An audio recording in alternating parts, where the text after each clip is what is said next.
Set up? Great. Oh, he's still on the elevator. Your camera guy. We'll wait for him to get down.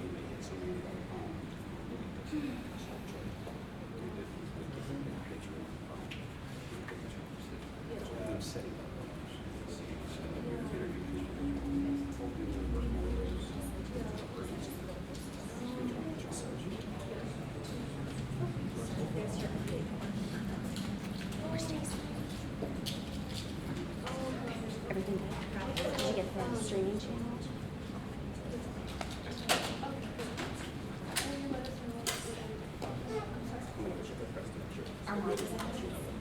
No, but also just which one? Okay.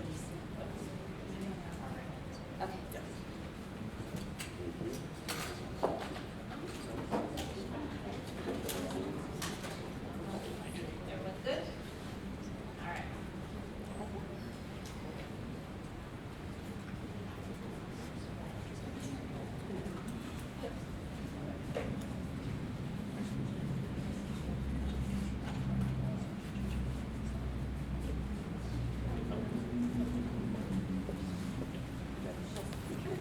Thanks. Just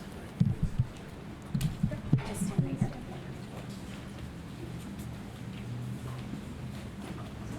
We can actually. So you kind of. Yes. You're going to see something next to Got the hair center.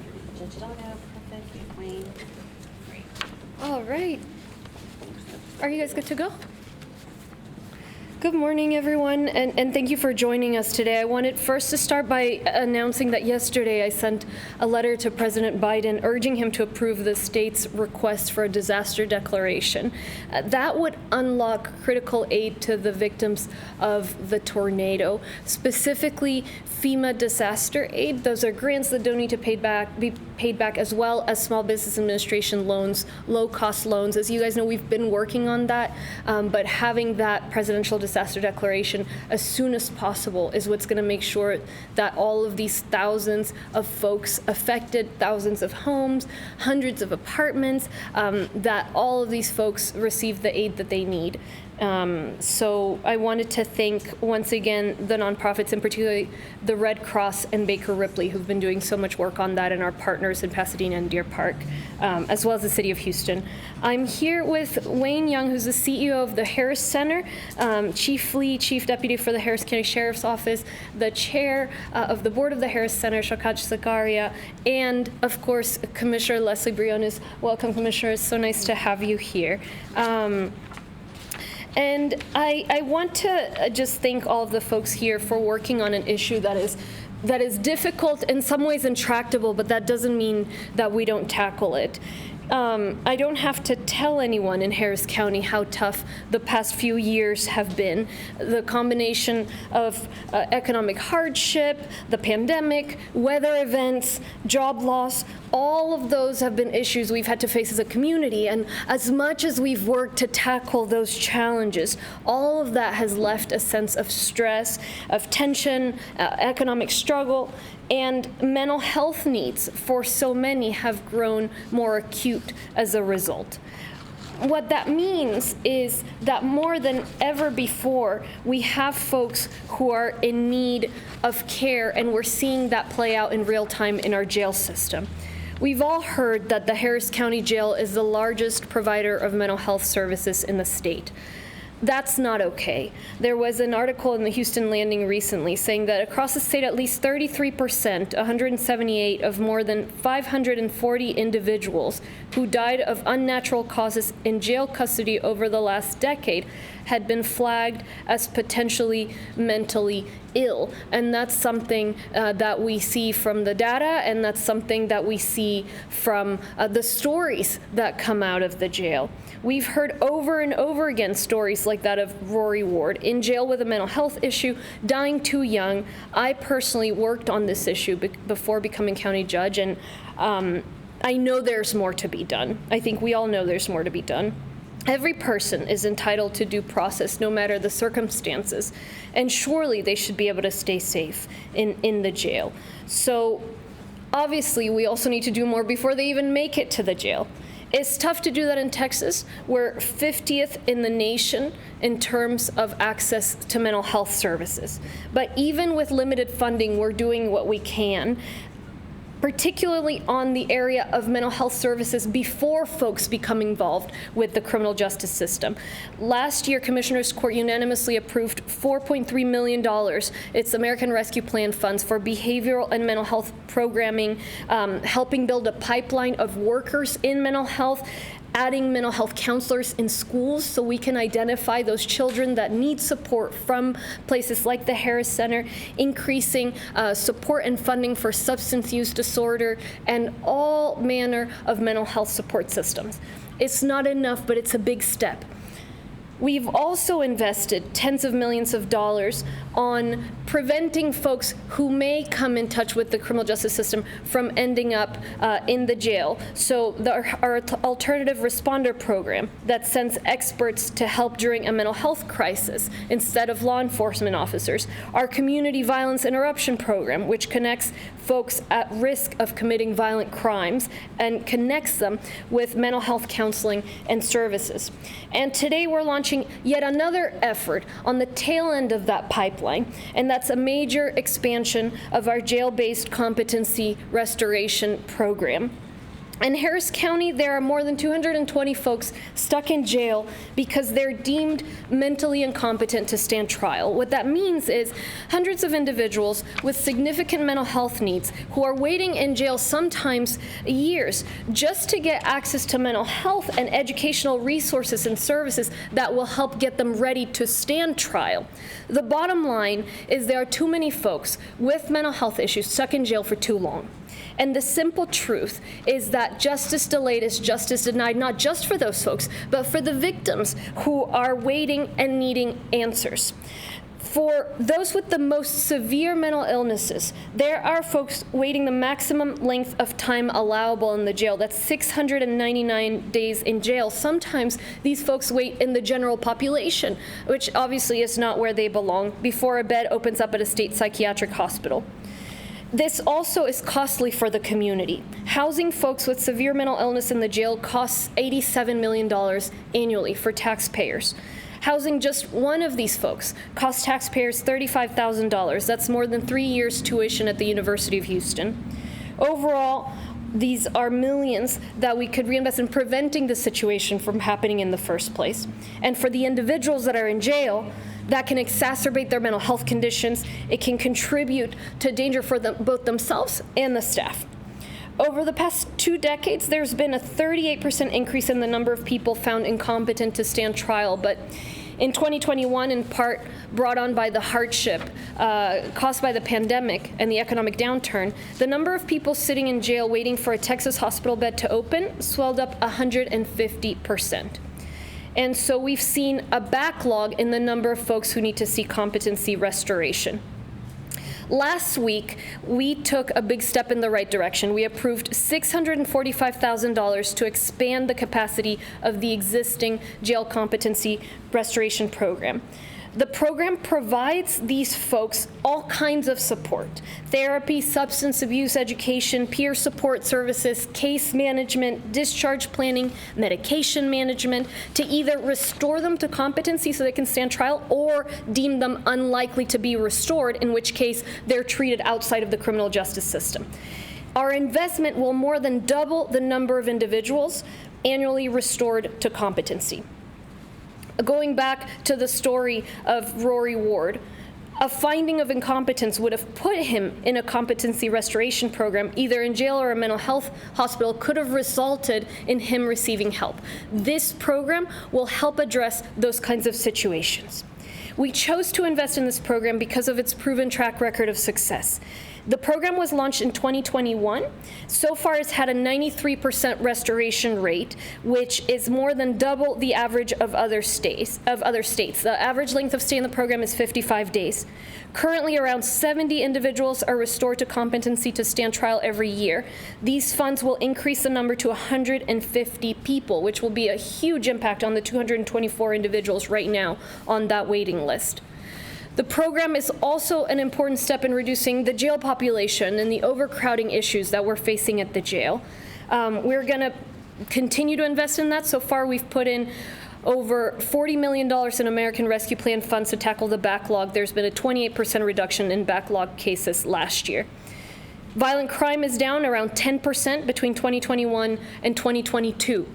But that doesn't mean the work is done. So long as there are people with undiagnosed or untreated mental health issues in our community, the work is not done. So long as there is violence and deaths and overcrowding in our jails, the work is not done. In our community, our programs are getting underway. This program will get underway in a few months. Our other investments are getting underway, and we're looking to see what other investments we can make in mental health. We were just talking to Wayne Young, and of course, the need is so much larger than the amount of money we're able to put in and to receive right now from the state. We need many millions upon millions. We have so far on the side of the jail put tens of millions of dollars to tackle faster evidence and processing, more staff, additional cameras, and we're working to see how more we can support. We had proposed a pay increase for detention officers at the jail, which was crucial, but that was not able to pass because of the quorum break at the end of last year by the two colleagues during the political campaign season. And as we make budgetary decisions, it is a priority for me to know that limited funds go to issues such as these. Approximately, as I mentioned, $40 million have been allocated to reducing the court backlog. So I'm proud of our continued work. I'm very much aware that the work is not done. I'm grateful to everybody here for their commitment to this challenging work, and I'm very, very proud of this program. I'll repeat my remarks in Spanish briefly, and I'll pass it on to Commissioner Briones. Quiero darles las gracias a todos presentes y quiero empezar por anunciar que el día de ayer le envié una carta al presidente Biden pidiendo que aprobara la petición del Estado el que había pedido una declaración presidencial de desastre. Esa declaración presidencial nos permitirá recibir fondos, tanto fondos directos a la comunidad como préstamos para los miembros afectados en la comunidad afectados por el tornado. Entonces estaremos en Washington, D.C. la semana que viene. He estado en conversación con la Casa Blanca y esperamos que el presidente apruebe esos fondos y esa declaración lo más pronto posible. No tengo que decirle a nadie lo difícil que han sido los últimos años para todos con la pandemia, con los retos económicos, con tanta tensión, tanto estrés que ha habido, y eso se ha visto también reflejado en la cárcel. Estamos viendo un incremento en las personas en la cárcel con retos de salud mental. Todos sabemos que la cárcel del condado Harris provee servicios de salud mental aún más, en más cantidad que cualquier otra clínica o cárcel en el estado de Texas. Hubo un artículo en Houston Landing recientemente que nos informó que un 33% de los individuos que murieron por causas no naturales en la cárcel tenían retos de salud mental. Hemos escuchado vez y vez historias como esa de Rory Ward, quien está en la cárcel con temas documentados de salud mental y quien murió mientras está en la cárcel. Todos tenemos derecho a seguridad, todos tenemos derecho al proceso legal y no se permitirá, no se debe permitir este tipo de circunstancias en nuestro sistema judicial. Es difícil llevar a atacar estos retos en Texas. Texas es último, número 50 en la nación en cuanto a inversiones y tratamiento de salud mental. Pero aún con los fondos limitados estamos haciendo todo lo posible. Hay dos pedazos. Primero es prevenir las tragedias, prevenir el desarrollo negativo de los retos de salud mental en jóvenes y personas antes de que lleguen a enfrentarse al sistema de justicia penal. El año pasado invertimos $14.3 millones para expandir los programas de salud mental en las escuelas y en la comunidad. También hemos invertido en programas de respondedor alternativos, programas de trabajadores de emergencia alternativos que ayudarán a aquellas personas que llaman a la policía y tienen retos de salud mental que no terminan en la cárcel, sino más bien con tratamiento médico. También tenemos un programa de interrupción de violencia comunitaria, conecta a las personas en riesgo de cometer crímenes violentos con concejales, consejeros de salud mental. Y el día de hoy estamos lanzando un esfuerzo más, el programa de restaurar competencia a los individuos encarcelados. El programa ya existe, pero estamos incrementando la inversión en el programa bastante. En el condado Harris hay más de 220 personas en la cárcel que no están pudiendo avanzar ni salir de la cárcel porque se han considerado incompetentes psicológicamente para enfrentar juicio.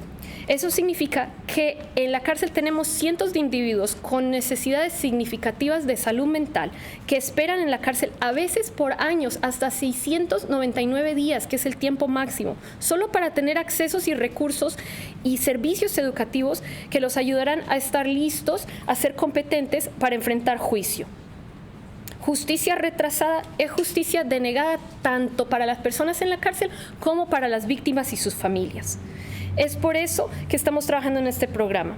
El tener a estas personas en la cárcel nos cuesta $87 millones anualmente. Son $35,000 por individuo. Con eso pagarían el costo de la Universidad de Houston por 3 años.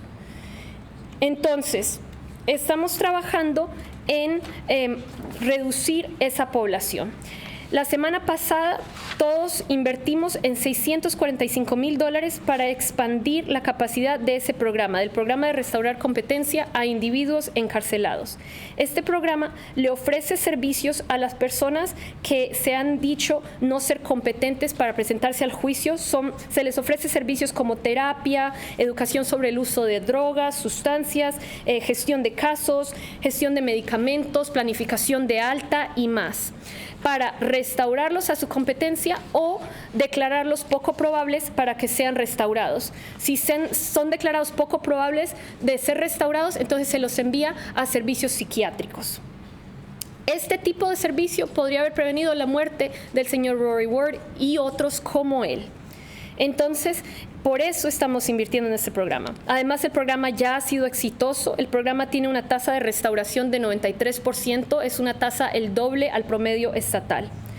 El día de hoy, alrededor de 70 individuos son restaurados a la competencia para enfrentar juicio anualmente. El programa va a incrementar ese número a 150 individuos anualmente. Entonces, eso nos ayudará a manejar las 224 personas que están en la cárcel hoy día por esta razón.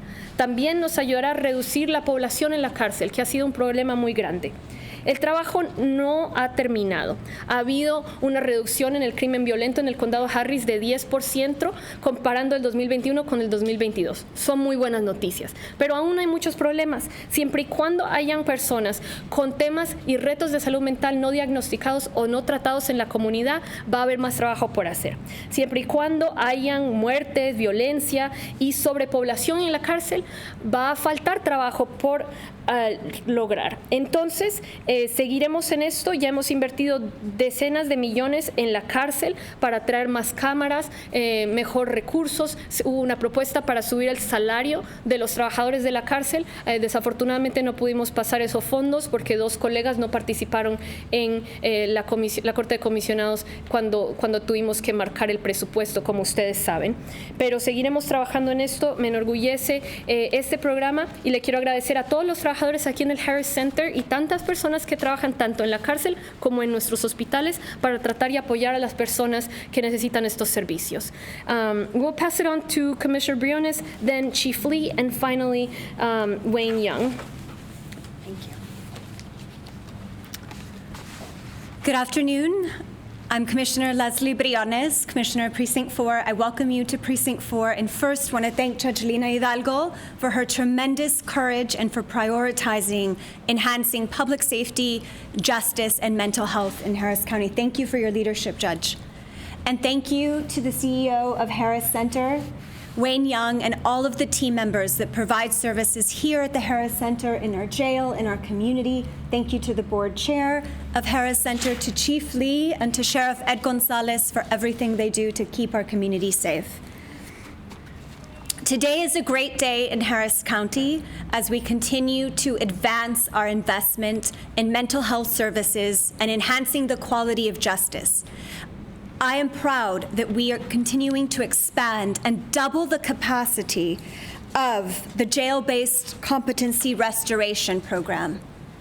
This will help not only these individuals who are waiting some hundreds of days before they can get the mental health services they need, before they can possibly be deemed competent to have their day in court. These individuals are helped because of this investment.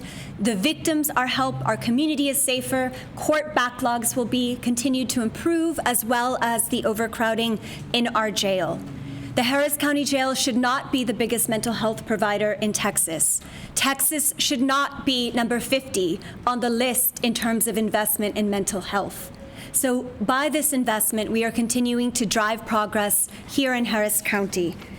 In addition to the jail-based competency program, which will be a huge advancement, I'm also very proud of Commissioner's Court's investment in the Youth Diversion Center. This Youth Diversion Center will be located here in Precinct 4 in the Gulfton area, just down the street. Because of this investment, our youth, ages 13 to 17, will be in a center that is focused on restoring these youths, putting them back on a pathway to success and achievement, rather than keeping them detained and increasing their likelihood of recidivism and disconnection from our community. Before I became a lawyer, I was a public school teacher, an 8th and 10th grade teacher. Many of my students were involved in the juvenile justice system. So I am proud that Harris County is taking a meaningful step forward in treating these children as our youth that we are responsible for helping, for healing, and for teaching. So I look forward to the continued positive impact the Youth Diversion Center and the jail-based competency program will have in Harris County. There's still so much work to be done. As proud Texans, we love our state, but again, we need to be leading, not number 50. So I hope that this legislative session, our leaders of the state will make a meaningful investment in public health, because it is so interconnected to the rights, justice, and safety of our community. So thank you again for your leadership, Judge Hidalgo. And next, we have Chief Lee. Thank you for your service, Chief.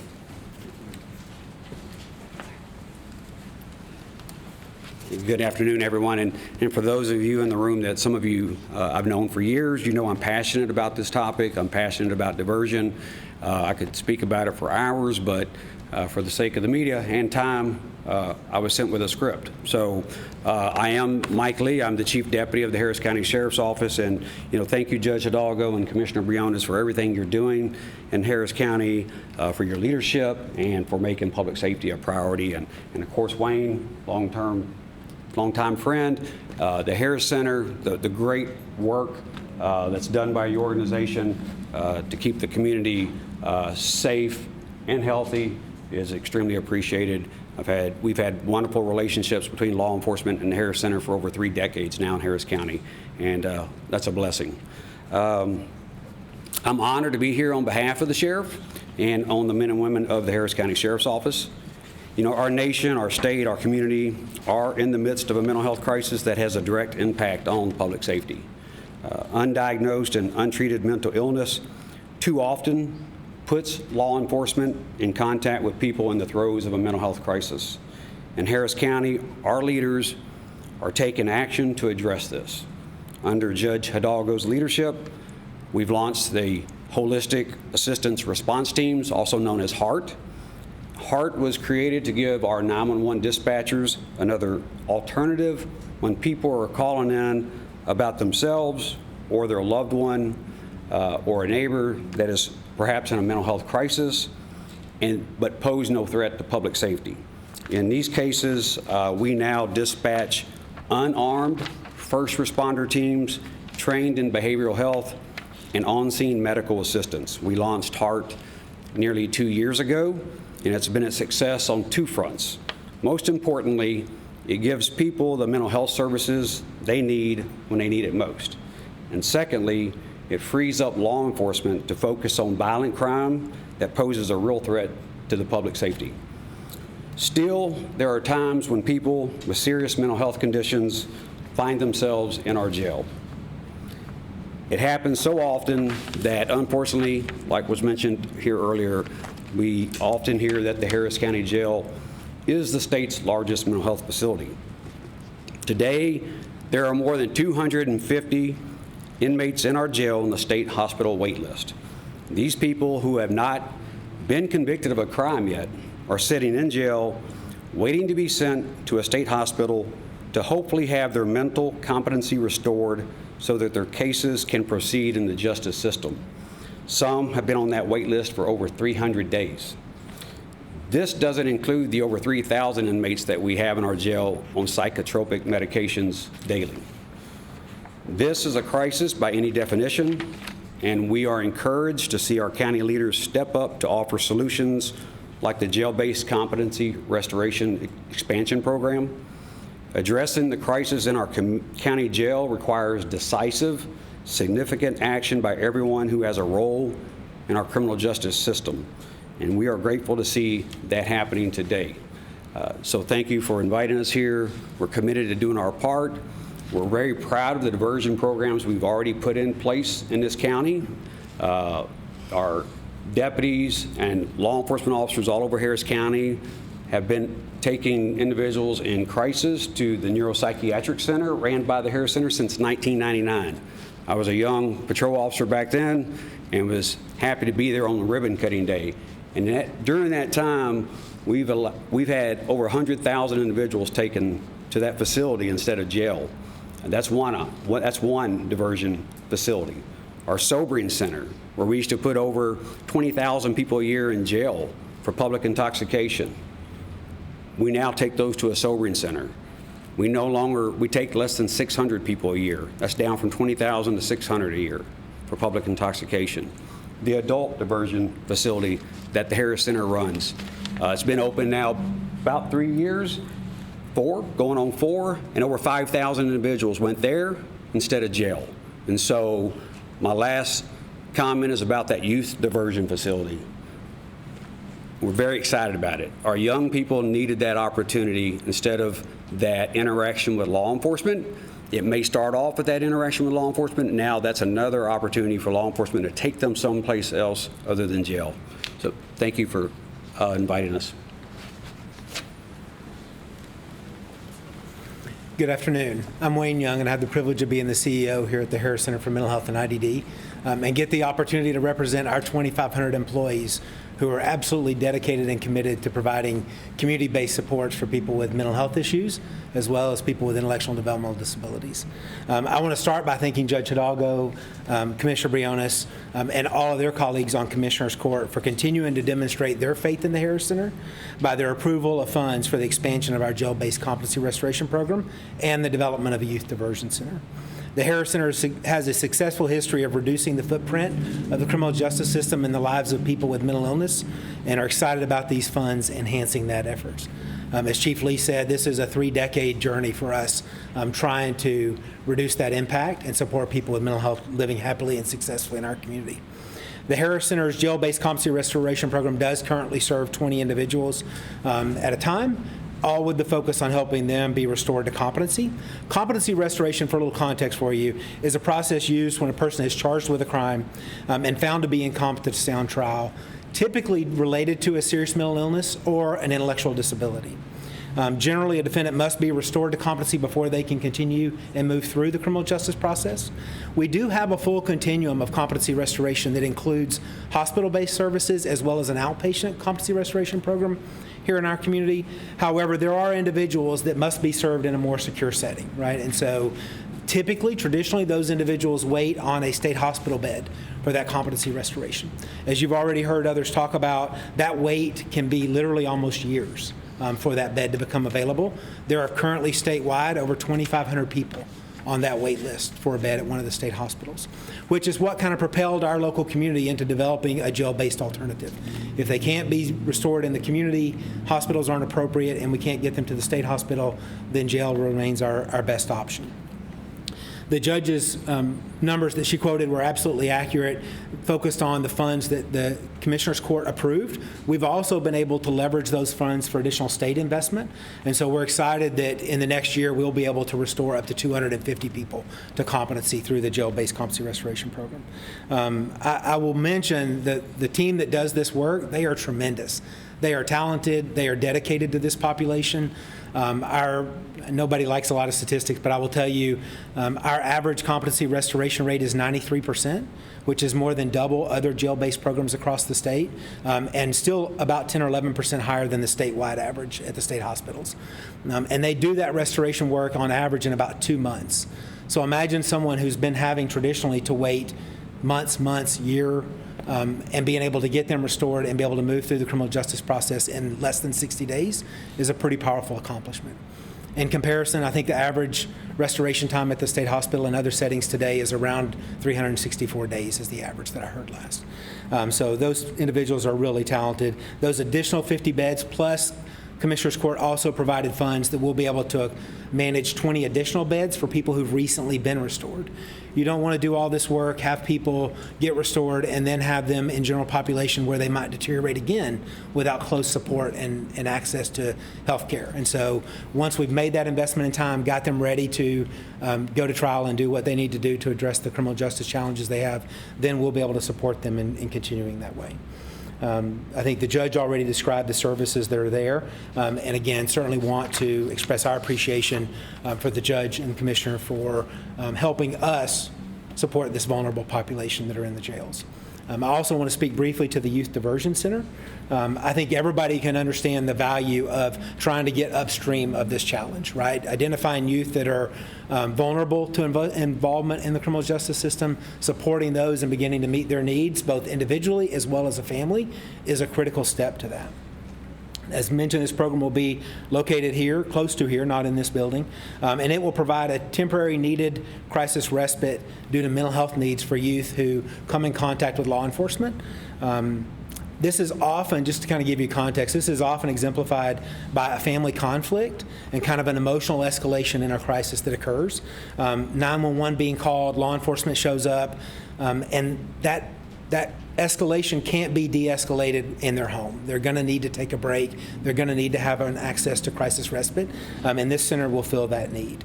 It'll provide structure and support during this kind of crisis at the intersection point of criminal justice, supporting both the youth and their families.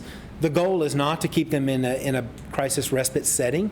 The goal is to reconnect them to their family, help with that resolution, and then provide ongoing supports for them so that they don't continue to experience those crises repeatedly and run an escalating risk that they will end up involved with law enforcement later on down the line.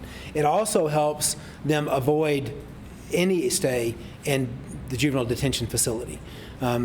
If you look at the statistics, once youth become involved and stay in one of the juvenile detention centers, not ours, but any of them, the likelihood of further involvement and ultimately adult involvement in the criminal justice system is pretty significant. And so being able to change that trajectory young is very helpful.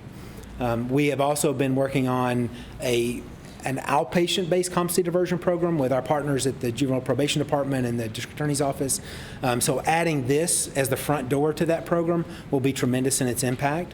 So far, we've discovered that the evidence suggests that if you engage the youth in this program, you can reduce their future charges by about 50% in the year following diversion compared to the year prior to diversion. So again, thanks for all of your support. I appreciate the opportunity, appreciate the interest in this conversation.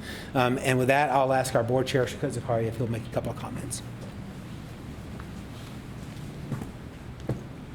Thank you. I just want to thank the County Judge Hidalgo, Commissioner Briones, number one, for coming out and seeing all the wonderful work we do here. But more importantly, investing in programs that will truly help the residents of Harris County not only actually help treat patients, but also save the county money. So thank you. It's a smart investment, and thank you for coming out. Thank you. Thank you so much, Chair Zakaria. Thank you. We'll answer any questions. Judge, we wanted to ask you about the recent record number of jail deaths in our area. We know families are angry. They don't feel like there is enough happening. They feel like the whole system is broken. What do you have to say to that? Well, first of all, my heart goes out to them, and it is an issue that's personally important to me. When I was a volunteer at the Texas Civil Rights Project, I worked on this issue, and have been very committed to do everything I can to address it. So everything that's within our control is the power of the purse. And I want to make sure folks know we've invested tens of millions of dollars to decrease the backlog. Just in the last year, a 28% decrease in the case backlog. And why is that relevant for this? Because to the extent that the cases move through quickly, folks will have to stay for a shorter amount of time at the jail. We've also increased funding in every node of the system to do with this issue. So that means getting all of our law enforcement agencies on one body cam system so that the body cam data can be processed faster. That also allows trials to go forward. My understanding, and Chief will have to step in if I misspeak here, is the trial can't go forth until both sides have that body cam data, and the old system used to take months and months to process.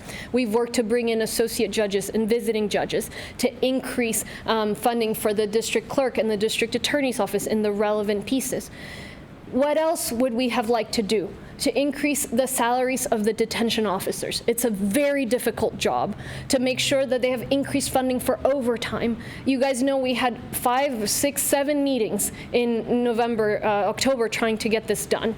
And it was just physically impossible. I even considered whether it was lawful for me to order my colleagues to be at Commissioner's Court, and the advice I got from the county attorney is it was not. So I know there's a shortcoming there in that we weren't able to give those increases in funding. We just don't have the budget for it. And so now we're working to see, okay, what funding can we put together from where so that we give it to the meritorious issues of making sure that these detention officers are paid adequately. I know we also increased cameras in the jail, but there's more to be done, and we're working on identifying what more and whether there's a way for us to pull the funding for that, with the fact that we didn't set the appropriate budget last year because colleagues decided to play politics, unfortunately. There's another piece, and that's the piece that's outside of our control. And it's the decisions that the players in the system make about who needs to be sent to the jail and who doesn't. And so that's a conversation, and we can provide diversion programs such as this, but that's a conversation that we need to have. So look, it is a complex system. The folks that are saying that the entire system has challenges, the entire system does have challenges. Are we tackling the challenges at each level that we can? Absolutely. We are not done by any means. The jail population has increased, and you would think that for that reason jail deaths would have increased, but the truth of the matter is jail deaths have increased disproportionate to the increase in the population. So it's something that we're continuing to look at. We're going to continue to do everything we can. I don't control every piece of the system, but at a minimum, invest in what we can do and shine a light on what else other partners can do. Does this today do enough? I mean, when we're talking about potentially impacting about 200 inmates, there's 10,000 inmates in the jail right now. What impact does this have, if any? So this focuses on the folks that have been deemed incompetent to stand trial. And that is a particularly challenging issue because folks are not seeing their rights represented because they're having to wait until that competency restoration to even go in front of a judge and a jury and be able to be deemed either guilty or not guilty by virtue of not being competent. So that is a segment that we have to address. We can't address it all at the same time, but for those 250 folks that sometimes wait up to years and their families, this is an important program. And for the folks that are with them in the general population, it's an important program. For the staff that is treating them without the adequate resources, all of those jail staff that do incredibly difficult work, this is an important program. So it's a big step. It's a successful program, and of course we'll wait to see. It's not the only program, as you heard. We've got several others at the cost of tens of millions of dollars. But that just gives you the scale we're talking about, right? So when the state, as Commissioner Briones mentioned, has a surplus, tens of millions of dollars in mental health for the entire state, is just, it's orders of magnitude inadequate. Harris County alone tends probably hundreds of millions of dollars to begin tackling the issues from identifying mental health issues amongst our youth to tackling those that have found themselves in the criminal justice system and tackling their needs. But this is an important program, as is our youth diversion program, as is our alternative responders program, as is our multi-million-dollar investment in counselors and the workers such as those here in the Harris Center. It's all part of the work. It's not easy work. It's going to take time. It's going to take everybody working together and really prioritizing this over other investments. So when do you realistically see those numbers going down? When you talk about overcrowding at the jail and so many different factors. So this program should be up to speed April, is it, Wayne? In April. For the overcrowding writ large, we can work on the backlog. We have to work with the judges there. So I also want to acknowledge the judges that have been working to get that backlog down. We provide the resources, but if they're not there culling through those cases and their staff, it doesn't happen. And then in the jail, same, the sheriff talks about he's a landlord. He mentions this often. It's not, he has that challenge. And so I can't answer that because there are so many players. So I think, that's a question for the district attorney. That's a continued question for the judges, for all the players in the system. And it's a matter of really being thoughtful about who truly needs to be in that jail. It's not an easy challenge, but it's a challenge we're tackling. It's an urgent challenge, and we're going to keep doing everything we can and be really straightforward about what we can and can't control. ¿Qué puede decirle a los activistas y a las familias de la gente que ha muerto en la cárcel, que han estado esperando su juicio, y también qué es lo que pueden mencionar en referencia al éxodo de trabajadores que hay, que son pues prácticamente los oficiales de detención que sienten que su seguridad está en riesgo en todo momento porque están en la cárcel donde también pues a final de cuentas fue violada una trabajadora allí en la misma cárcel? Entonces, un riesgo constante que han mencionado ustedes, las autoridades, el sindicato, el alguacil, pero ciertamente está creciendo todavía más la población en la cárcel. Sí, ¿Qué puede decir sobre todo eso? Bueno, primero entiendo la dificultad, la tristeza, la tragedia. Antes de postularme para este trabajo, yo trabajaba con personas y las familias de personas que habían perdido su vida en la cárcel, entonces es un tema personalmente para mí importante. Es un tema que estamos trabajando con todas las herramientas que tenemos a nuestra disposición. Primero, como saben, el tema del atraso de casos, hemos reducido ese número un 28%. Entre más casos se muevan a través de nuestro sistema penal, menos personas van a tener que estar en la cárcel. Hemos invertido a cada parada en el sistema, desde los alguaciles hasta la cárcel, agregar cámaras, hasta agregar jueces, pero hay partes que yo no controlo. Por ejemplo, respeto mucho el trabajo de aquellas personas que trabajan en la cárcel. Es un deber difícil, es una labor muy difícil, es una labor peligrosa.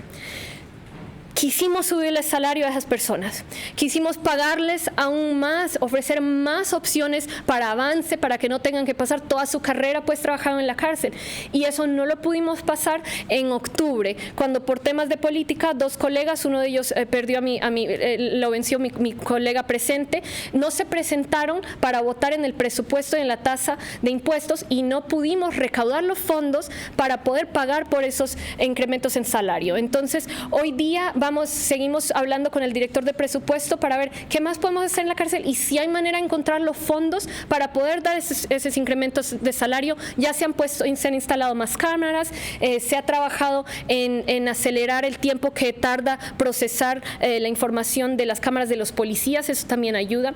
Y bueno, programas como el que estamos anunciando el día de hoy, alrededor de 250 individuos que están en la cárcel simplemente porque no tienen la capacidad mental para participar en un juicio. Entonces, para esas 250 familias, para los trabajadores que trabajan con esos 250 individuos, los derechos de esos 50 individuos, este programa es importante. También tantos otros programas que tenemos, hemos invertido decenas de millones de dólares en temas de salud mental. Necesitamos mucho más. Entonces, el reto le queda a las otras partes del sistema, la fiscal, los otros líderes del sistema. Además, el Estado tienen fondos ahorita disponibles para invertir invertir, tienen fondos adicionales. Entonces, si hay una inversión en salud mental, solo para el condado Harris necesitamos cientos de millones. No pueden ser decenas de millones para todo el estado, porque hay necesidades desde identificar temas de salud mental en los niños hasta apoyar a aquellas personas en la cárcel. ¿Cuándo va a bajar la población en la cárcel? Miren, nosotros seguiremos apoyando con fondos, como se ha hecho, pero hasta cierto punto no soy yo fiscal, ni juez, ni policía. Entonces, todos los participantes en el sistema tienen que poner de su parte, y también tiene que ver con a qué personas se envía a la cárcel. No podemos poner a todo el mundo en la cárcel porque, o sea, nunca va a haber suficiente cárcel para eso. Entonces, vamos a seguir trabajándolo, vamos a seguir viendo dónde se pueden invertir los fondos. Quiero ser muy clara de cuáles son los retos, y voy a seguir también informando a la comunidad acerca de qué pueden hacer los otros líderes en el sistema. Another question from Kate Jodu. How effective have other measures taken by the county to address the backlog, including bringing in more visiting judges and using diversion programs, been in lowering the jail and criminal case backlog, and where does it stand now? The backlog efforts have been very successful so far. We've seen a decrease in the backlog. First, if you guys remember, that was growing steadily. Both misdemeanor cases and felony cases were continuing to grow the backlog. Over the last couple of years, we were able to stop that growth and trend that downward. And so now there's been a 28% decrease in the backlog overall, and that continues with clearance rates well over 100% for both the misdemeanor side and the felony side. And I want to acknowledge all of the folks in the system, the investments, particularly the judges who've been working so hard on this.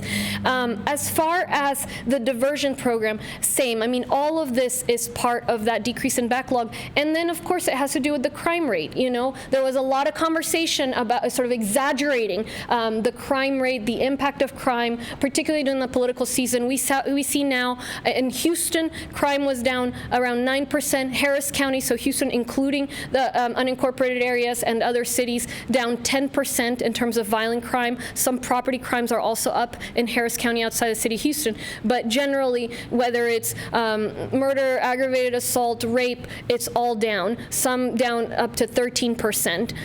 Now, the issue of the jail population, that continues to be very, very stubborn. And part of it, as I was mentioning, you know, we wanted to support with additional funding that we had $100 million in law enforcement funding, a lot of it, I think most of it, to do with this issue. And two colleagues decided to boycott the vote. And then as we're able to find funds in the county, this is the kind of thing I'd like for them to go to. These folks that are facing life or death issues. And that's why I've been so vocal in not investing the limited funds that we have on other kinds of sort of political type considerations. So we're seeing progress, but there's more to be done, and we're going to keep working. I know, you know, it's a difficult thing, because on the one hand, you know, you have people saying, lock everyone up.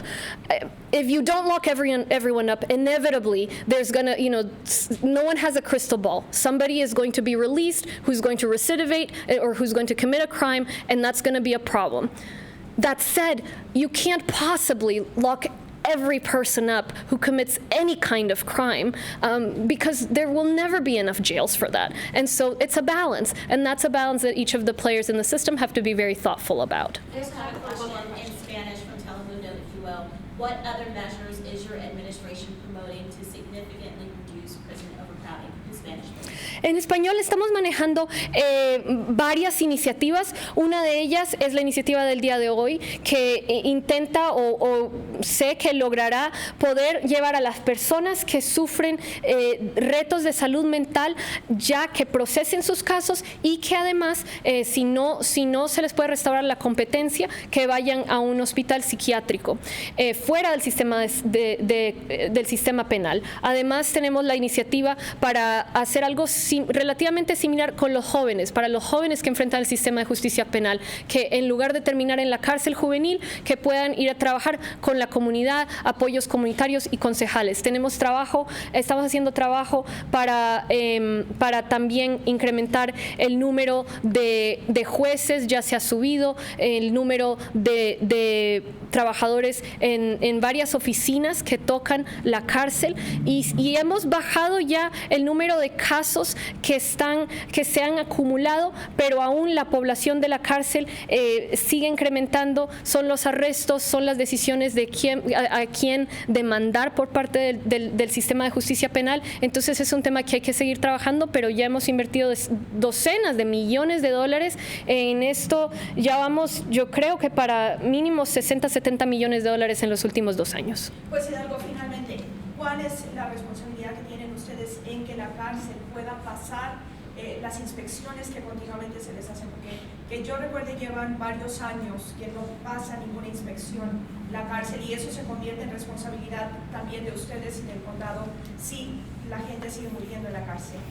¿Qué se puede hacer sobre eso? Sí, tenemos una responsabilidad de tener ciertos trabajadores por cada preso, por ejemplo. Entonces, por eso hemos tenido que enviar ciertas personas a Luisiana simplemente para lograr estar de acuerdo con esos requerimientos. Tenemos requerimientos de limpieza, preparación de comida, de qué tan seguidos se revisan las celdas para asegurarse que los presos pues están bien cuidados. Entonces, eso se dificulta con el incremento de la población y se dificulta cuando no se le paga bien a los trabajadores en la cárcel. Entonces, es por eso que hemos trabajado tanto por subirles el salario.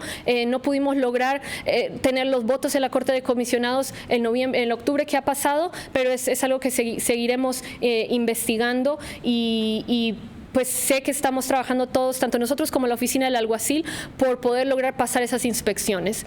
One question over here, and I know Poole has a question, and then we're going to wrap up. I just wanted to ask, how do you respond to critics of JVCR programs like writ large, who say that A, jail is not an ideal setting for mental health care, and B, that restoring competency for trial is not necessarily the same as receiving like clinical care?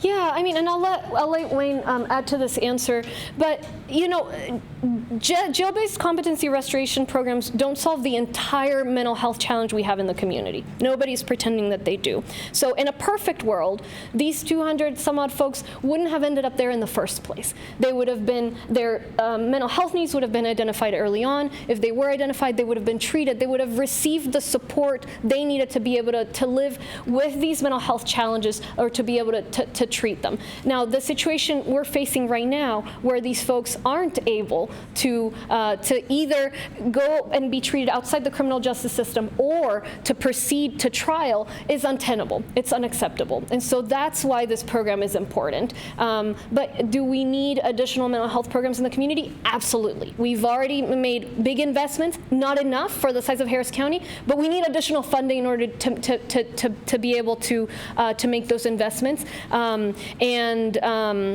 And then as far as, you know, folks should be treated outside of the jail, yeah, I mean, that's the spirit behind so many diversion programs that we've launched. The conversations we were having is, of course, the diversion programs are for certain classification of folks. And so what happens to folks accused of different crimes? So it's a matter of continuing to study the problem and seeing what more we can do. Our CEO, if you have... Sure. I will add and kind of echo the judge's thoughts, and that is, I think we would all rather see people be restored to competency in a hospital-based setting. Unfortunately, there's 2,500 people on that wait list, and the alternative is they continue to linger in jail without any kind of expedited services that would help them resolve their criminal justice issue and move on in the community or deal with the crimes that they've been alleged to commit. So I don't think anybody disagrees there, but the reality of our situation doesn't afford us that opportunity. And I agree, both in the moment, so competency restoration is not clinical service delivery. They're two different goals. Ideally, we try and provide both when we can. There is an element of choice to that. Somebody can consent to engage in treatment and care. We do have the ability in some ways to compel them or order them into that care. But we would also much rather engage with them early in the community, provide community-based services, and support them in a way that they never intersect with our friends in law enforcement, that they don't, that's not a challenge they face. Thank you. Thank you.